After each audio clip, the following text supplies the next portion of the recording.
Oh my god, guys, it has finally happened. We've been waiting so long for this, but finally we have our first ever look at the Avatar Aang movie coming out this year in October. And I actually have some exclusive information about the villain of the movie, so stay tuned for that. I'll get right into that as we get further into the video. So there's so much to break down, so subscribe, hit that like button, and let's get right into it. So to give you some background on what's happened this week, so basically pretty much a week ago we had the wrap party for the movie. All the crew, the cast, everyone who worked on the movie were there, and there was a bit of an open bar, and let's just say there were some leaked images from that open bar which were behind the drink names. We got to see our first look at Toph, Sokka, and Momo, and Appa, I think. It was pretty weird to see those, but we knew that now that the wrap party had happened, we can actually start getting into the marketing and something may come. And today, that thing finally came. So we got our first ever look at what the characters, the whole team Avatar is going to look like in the Avatar movie. So the only character we're missing, sadly, is Suki, but I'll get into that. I think there's a reason for that, but let's just look at the characters. Let's break them down. And there's also someone else in there very interesting. So let's start with Avatar Aang himself. We can see him using an absolutely crazy airbending move here, and you can see he's got grey socks, or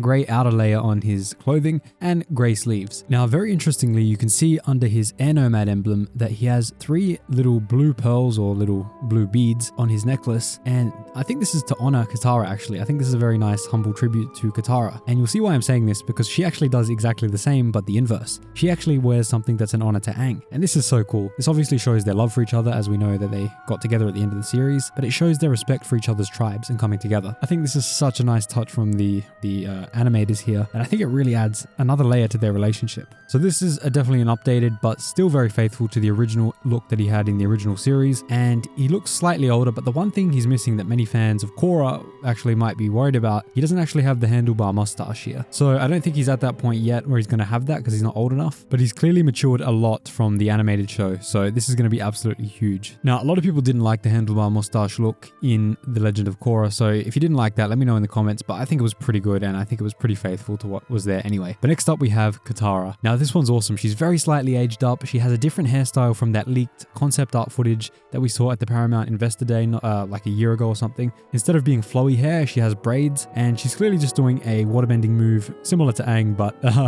even cooler, let's just say. And there's a slight difference in what she has on her outfit. So you can see on her belt wrap a yellow sash, and I think this is actually a strip of cloth from Aang's clothing. And even if it's not directly from that, it's certainly to honor his culture and his outfit, which is obviously exactly that color. And that ties in exactly what I was saying with the blue beads that Aang's wearing. So they're clearly matching up. They are a duo. They cannot be separated. And that is really awesome to see. You can see here that she has just a normal kind of sash, but hardened like belt buckle. In the original leaked art that Avatarist has shown, go check out his channel, he's awesome. You can see that she had more of a rounded, like a thing covering her pregnancy basically, because in those leaks, it was said that it was going to be closer to the birth of Tenzin, Bumi, who was the oldest son, and that was going to cover her pregnancy during her whatever, if she was in battle or whatever. So clearly they're not doing that anymore. Maybe that would have been a bit too weird to have in the movie first thing back since Korra. But they've moved, I think they've moved in the timeline a bit younger, so that's not actually going to match up with the birth of Bumi. Now I have to get straight to Zuko. This one is absolutely awesome. He looks like a pure Giga Chad here.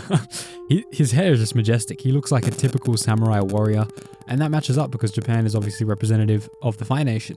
So he looks awesome here. He looks regal. He looks perfect for the role, and this is exactly what I would think one of the founding members of the United Republic look like, along with Aang. Now for this shot, I actually have some exclusive art to show you from the artist of the Avatar movie, and this is the original vector art from the original artist on this shot. I think this looks awesome, and I know it's going to be used a lot because it's in vector format, which means they can change the size without losing any quality. So this is going to be awesome, and here's the original. This has never before been seen, so enjoy this. You're not going to see this anywhere else. And as you can see in the artwork from the movie, which is on the t-shirts from Target, they've adapted it absolutely perfectly. Now for the most interesting one, we actually have Toph. This is the most interesting because first of all, she just looks awesome. She's way buffer than she was in the animated show. She's certainly grown in height, but if you look towards her feet, she actually has the metal anklets on. Now, these are the ones that inspired the ones in the city of Suyin and the metal benders in The Legend of Korra. And I think this is where they get the idea from. Obviously, Suyin is the daughter of Toph, so it makes a ton of sense that they would have based it on their mother's style. And it looks like in the background, I'm not too sure, but it could be the metal bending academy that Toph started just after the original series. That's covered in the comics if you want to see me cover that, make sure you subscribe. I'll cover exactly how she built the Metal Bending Academy from scratch. It's a pretty good story. Now let's look at Sokka. This one's very interesting because you can see that he's got his traditional weapon there, but it's slightly different from what we saw in the animated show. So this is probably a different one. Maybe that he's modified, or now that he's refined his craft, he's made it much differently. Now, interestingly, he's not wearing the same color as Katara in this. I'm not sure why. It's a bit of a darker color.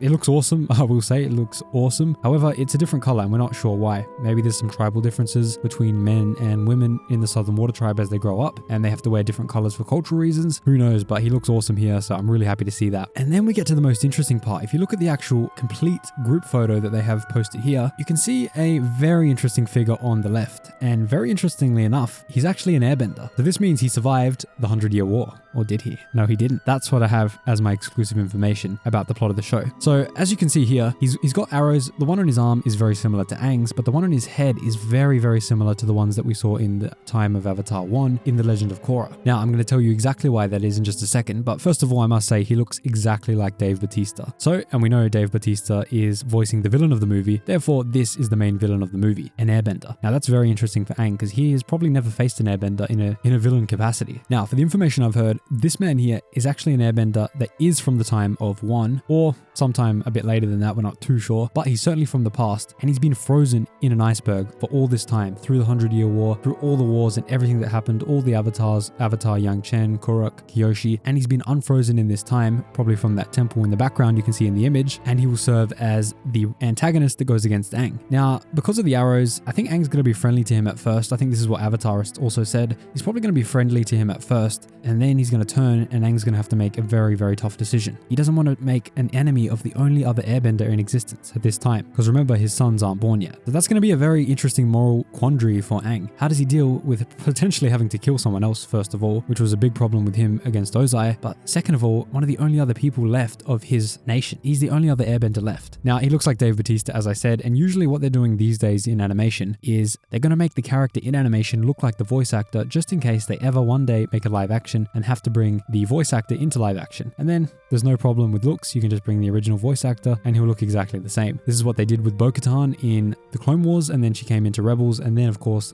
in live action in The Mandalorian. They didn't have to change the actor because she looked exactly the same, because he was modeled based on the voice actor. So the final thing we have to talk about is, why isn't Suki here? Why isn't Suki featured in this Team Avatar photo? Even the villain is, so why isn't Suki? Well, the first reason is she's probably not in the movie. Maybe they have other stories planned for her, but I don't think she's going to be in the movie, at least not in a main role. She'll probably be in a cameo role. The second reason is maybe she's in some sort of secret role, like a CIA type role, and maybe that is their excuse for not being shown in this movie. Maybe they want to hide her in real life, so they'll put her in a secretive role in the universe so they don't have to show her. That's just a theory, but I want to know what you think in the comments down below. So thank you so much for watching. If you enjoyed this breakdown of the first look at the new Avatar Aang movie in 2026, hit that like and subscribe button and drop a thank Mr. Zuko in the comments down below. I'll see you in the next one.